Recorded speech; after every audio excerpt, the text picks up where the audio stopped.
So team building is probably more important than ever, especially with many people working from home and people being isolated and only talking in chat and some video conferencing calls. So rather than doing another Zoom happy hour, we're going to try something unique here on this edition of The Grind. We're going to teach you how to put together an online tournament for team building.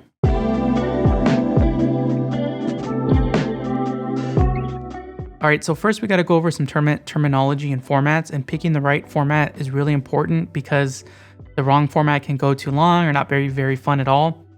So the first one is Swiss, and Swiss is used a lot in card games and chess tournaments. So basically, opponents of the same skill are matched up with each other each round, and you only play a certain amount of rounds. Now, you'll need a good amount of people to play in this format because too few means it'll end quickly, but it's really good for keeping things lasting a certain amount of time because you can decide how many rounds there will be based on the amount of people. Now, the next and kind of similar is round robin, and basically in this format, everyone plays against each other at least once, and the person who has the best record wins. Now, this is great if you have a few people, like less than 8.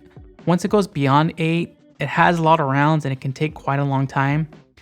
Now, coming after that is the free-for-all format. It's basically used for battle royale games. So basically you play maybe a set amount of rounds, and then based on your placing or a scoring system, it's going to determine the overall winner. Now, next is the elimination format. So there's double elimination and single elimination. And the amount of eliminations basically mean like the amount of times you have to lose to be eliminated. But this is the very standard bracket format. I think this is probably the one that people understand the most. Now, if you have too many people, it can take a while. But the good thing is that you can play all the matches at the same time.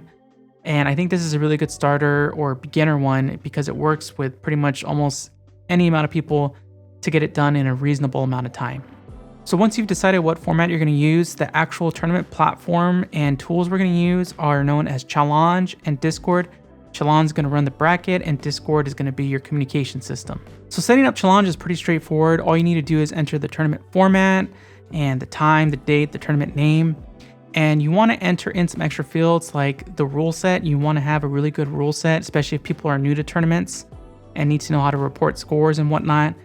You can create a registration form and you can actually create some custom fields for this. So if you're having like this big company-wide tournament, you might need to get info on the players, like their names, their department, their emails, their Discord IDs. And what we're going to do in this sample event is we're going to create a double elimination tournament with a 16-player cap. Now, next you're going to want to set up a Discord, and this is not required. Like if you already use something like Slack or any type of workplace chat, if you have the admin rights to be able to create special channels for the tournament, then go ahead and do that. But Discord is very straightforward. It's free. You create your own server, you create a text channel. This is where you'll do all your coordination, like calling matches, reporting results, resolving disputes. And then you can create voice channels so that people can join them if they're playing like a team-based game. They can talk amongst themselves, and then you can actually listen into these voice channels if you want to, make sure everything's on the up and up. Now, running the tournament is pretty straightforward. On the day of the event, if you set in like a check-in time, this is basically when people say like, I'm here to compete.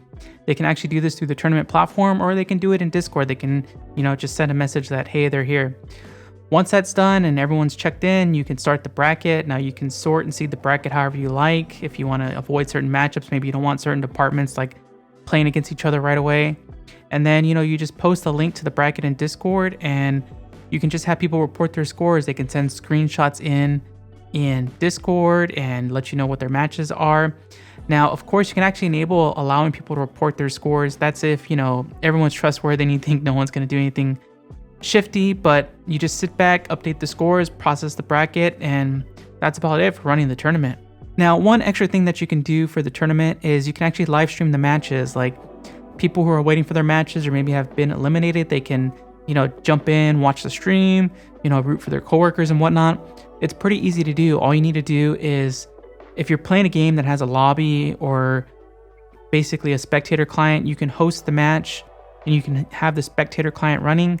Then all you need to do is use XSplit Broadcaster, use GameSource to capture it. And then if you want to do scores, you can use the color mat to create team name bars, use the text source to put the team names and put the scores. And if you want to actually even add commentary, you can plug in a microphone, commentate it over yourself, or you can use Discord and create a channel just for commentary. And then you can use XSplit Broadcaster's virtual camera.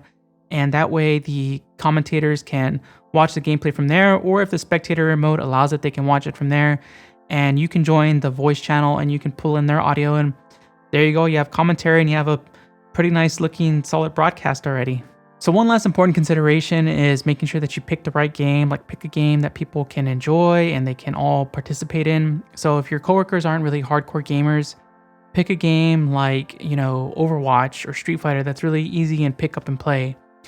If you don't think that your coworkers have a gaming PC or a console, pick a game like chess or PUBG Mobile, something they can play on their phones. If you want a game that you want to be able to live stream and spectate, pick a game like Dota 2 or Mobile Legends. But that's about it for getting a online team building tournament running in your office. One last tip I would give is make sure you pick a format that won't take too long. Like if you're going to run this tournament on any day of the week, people have, stuff to do at home or stuff to do with their families. So pick a format that takes maybe 2 to 3 hours max. But I want to know from you in the comments, like, have you run any team building events, with this new work from home situation? Do you feel like you've been able to communicate with your coworkers and team members now that you maybe work remotely? And if you work from home or you still work from the office, like which one do you prefer? Do you want to be at home or do you want to be at the office? Let me know in the comments.